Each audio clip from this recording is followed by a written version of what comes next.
Fifth stage, endurance through trials and temptations. The chosen Israelites must endure trials and temptations to prove their faithfulness until the end. The process of awakening and restoration comes with hardships, and the faithful must hold fast to God, resisting the pressures of the world. Revelation 3:10. Because thou hast kept the word of my patience, I also will keep thee from the hour of temptation, which shall come upon all the world, to try them that dwell upon the earth. God promises protection to those who endure faithfully, sparing them from the coming trials that will test the whole world. Revelation 2:10. Fear none of those things which thou shalt suffer. Behold, the devil shall cast some of you into prison, that ye may be tried. Be thou faithful unto death, and I will give thee a crown of life. This verse emphasizes the importance of endurance, as God rewards those who remain faithful to Him in the face of trials and suffering. And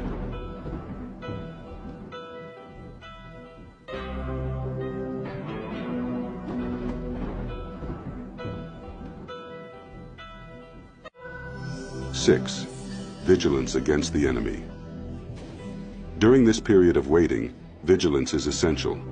Israel's enemy seeks to disrupt their faith and obedience, and therefore the chosen must remain watchful and committed to God. 1 Peter 5:8.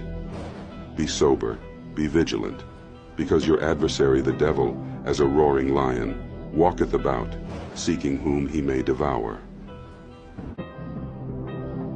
The children of Israel are warned to stay alert and to resist the temptations and attacks of the enemy as they await the second coming and the full establishment of the new covenant.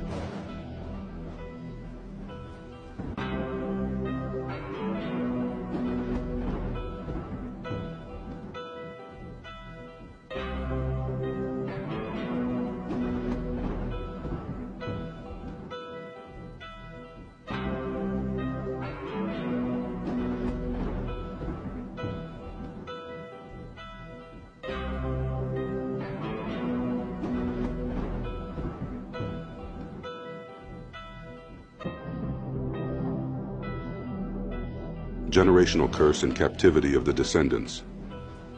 The concept of a generational curse, as portrayed in biblical texts, is tied to the disobedience and idolatry of the ancient Israelites, leading to consequences that span multiple generations.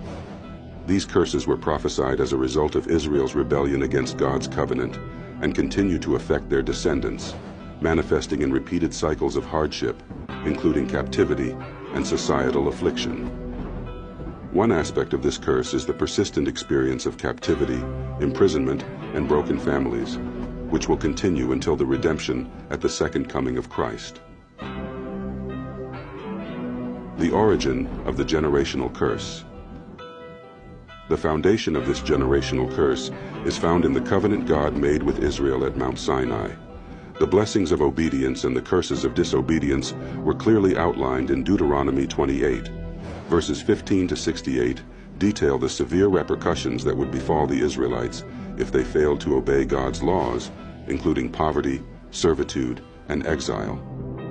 One key element of these curses is the continuation of affliction through their descendants. The Lord shall bring a nation against thee from far, from the end of the earth, as swift as the eagle flieth, a nation whose tongue thou shalt not understand, a nation of fierce countenance, which shall not regard the person of the old, nor show favor to the young. Deuteronomy 28:49-50. This passage highlights the beginning of a cycle of oppression, with foreign powers subjugating the Israelites. Captivity was both a literal and symbolic punishment, leading to scattering, loss of identity, and family separation. Captivity and the prison cycle. As the descendants of these ancient Israelites continued in disobedience and idolatry, the generational curse has manifested in new forms of captivity. Historically, the Israelites faced physical exile and enslavement under Assyrian and Babylonian rulers. In contemporary times, the curse is seen in the disproportionately high rates of imprisonment among the descendants of these scattered tribes. Isaiah 42:22 gives a prophetic view of this condition. But this is a people robbed and spoiled. They are all of them snared in holes, and they are hid in prison houses. They are for a prey, and none delivereth, for a spoil, and none saith, Restore. This scripture reveals a direct link between the curse and the prison system that ensnares the modern-day descendants. The children of those cursed are more likely to fall into the cycle of incarceration, repeating the pattern of captivity seen throughout history. It is not merely a societal issue, but a spiritual and prophetic fulfillment of the generational curse due to the continued disobedience of the covenant.